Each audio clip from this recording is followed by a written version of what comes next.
بیا بله جمله رسول صلی الله علیه وسلم سویلی وی که دا ټول امت را جمع شي او تاله څه فایده در کول غواړي نشي در کولی مګر دومره څومره چې الله لیکلی دا نصیحت زموږ دپاره ډېر اهم دی ډېر اهم دی بیا ویم ډېر اهم دی او که دا ټول امت را جمع شي موږ له نقصان را کوي نشي را کولی خلاصه دا ده ښه بېغمه ژوند تېروه ښه بېغمه یاره دا زه ښه ومه زما کاروبار ښه و خو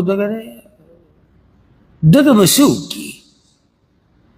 چې الله ستا په نصیب تاوان نه لیکلی نو دغه و پلانې او علانې به څه وکړي او چې الله تاوان لیکلی نو څوک به دله دا تاوان منع کړي مونږ یو ذکر وایو مانځه کې د رکوع نه بعد پته شي چې تاسو ته یاد دی که نه دی امید دی چې بعضو ملګرو ته به یادي اللهم لا مانع لما اعطیت ولا معطی لما منعت د دې ترجمه څه ده چې الله څه شی چې ته ورکې د هغې منع کوونکی نشته او چې ته یې منع کړي نو څوک یې ورکوونکی نشته خبره ختمه شوه هغه یاره ما دلته دکان کولاو کوي هغه بل هغه ذکر راته کولاو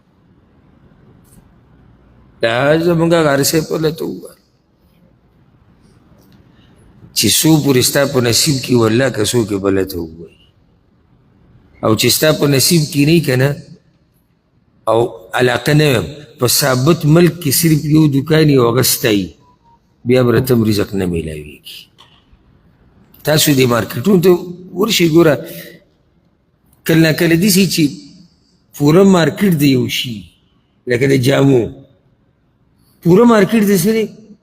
د جامو دی دا دکانونه یو بل سره دیوال په دیوال دي او ټولو له الله رزق ورکوي لکه څه کوي وایي زه هغه مارکیټ ته سره زر چې پکې خرڅېږي نو هغه خو د ټولو دکانونه دیوال په دیوال دي او هر یو له الله پراخه رزق ورکوي زړه دې تنګ کړی دی په خلکو بدګمان خلکو نه یېرېږي دا هم د عقیدې کمزورتیا ده ګورئ بس نن کار ونه چلېدو ولې لکه هغه راغلی هغه سپېره سهار مطلب دا دی چې ستا دا عقیده ده چې د مخلوق هم څه نه څه اثر شتي سپېره به تا سره څه وکړي چې ستا په نصیب باندې رزق وي او هغه برکتي راوله او به ستا رزق ډېر کړي نشي ډېرولی څه چې په نصیب دي هغه به تا ته رسي او څه چې نشته ستا په نصیب هغه تا ته نشي در رسېدی ځکه الله قرآن کې څه وایي ما اصاب من مصیبة في الارض ولا في انفسکم نه در رسي تاسو ته یو مصیبت په ځمکه کې یا ستاسو د نفسونو مبارک کې الا في كتاب من قبل ان نبرأها الله وی مگر دا خبره مونږ په تقدیر کې لیکلي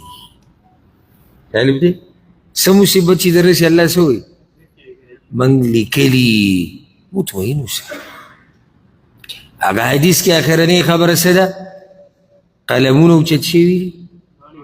پاڼې وچې شوي دي بس یعنی زما رزق لیکلی شوی دی پاڼه وچه ده قلم اوچت شوی دی نو دی به زما رزق کې ماله څه نقصان راکړي دی به ما ته څه نقصان راورسي او دی به ماله څه فایده راکړي چې زما په نصیب کې نشته چې په تقدیر د ایمان مضبوط و نو ژوند به دې څه ژوند به دې په ارامي ژوند به دې د سکون او د راحتي او ځکه سلفو کې یو کس دا شعر کې دا نصیحت کړی دی واصبر على القدر المحتوم وارض به وان اتاك بما لا تشتهي القدر وی صبر کوه په هغه تقدیر باندې او په هغې راضي اوسه کوم چې الله لیکلی دی اگر که په دې تقدیر کې داسې څه راشي چې ستا خوښ نه وي فما صفا دې نصیحت ته ګوره اخرنۍ خبره خو ډېره قیمتي فما صفا لامرئ عیش یسر به الا سیتبع یوما صفوه قدر کله چې په یو بنده باندې داسې ژوند راغلی دی چې دی پرې خوشحاله شوی دی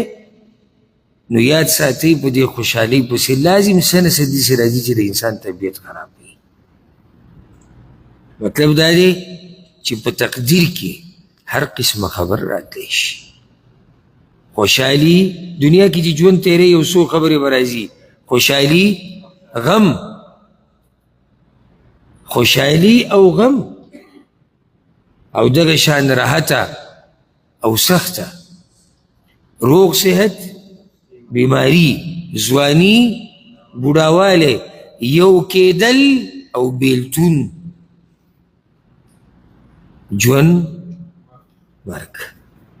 اوس که څوک ماته دا ووایي په دې ناستو کې څوک چې موږ اوري ویني چې نه زما خو دې نه بغیر ژوند په کار دی، نو هغه بیا ته که چېرته پیدا دي خو موږ ته مو ووایه. دا خبرې د ژوند سره تړلی شوي دي، ښه په ارام ژوند تېروئ. غریبي مالداري، خوشحالي غم، راحت سخته، بیماری روغ صحت، یو کېدل بیلتون، ځواني بوډاوالی، مرګ او ژوند. دا ژوند او مرګ. نو ما خو ډېر اختصار وکړو، دا خبره ما راټوله کړه، اگر که د حدیث کې نورې ډېرې خبرې پاتې شو، خو صرف سرسري وایي چې تاسو دا خبره خصوصا یاده کوئ چې د الله د دین ساتنه کوي او ستا ساتنه کوي. ستا کې ستا بچي، مال، کور، ملک، علاقه، معاشره، تجارت، دا ټول پکې ده. دویمه خبره مونږ ګټه زده کړه چې راحته کې الله یاد ساته، سخته کې دې یادوي. درېیمه خبره مونږ دا زده کړه چې څه غواړې د الله نه یې غواړه، چې څه مرسته غواړې د الله نه یې غواړه. بله خبره مونږ دا زده کړه چې امت که ټول راجمع شي نه تاله فایده در کولی شي نه تاله نقصان در کولی شي مګر دومره څومره چې الله ستا په نصیب لیکلی. بله مونږ دا زده کړه چې د تقدیر پاڼې وچې شوي دي، قلمونه اوچت کړی شوي دي، نه پکې څه زیاتی کېږي نه پکې کمی کېږي. الله رب العزت دې مونږ له توفیق راکړي چې په دې باندې عمل وکړو، او الله رب العزت دې مونږ د هر شر نه وساتي. وصلی الله وسلم علی نبینا محمد.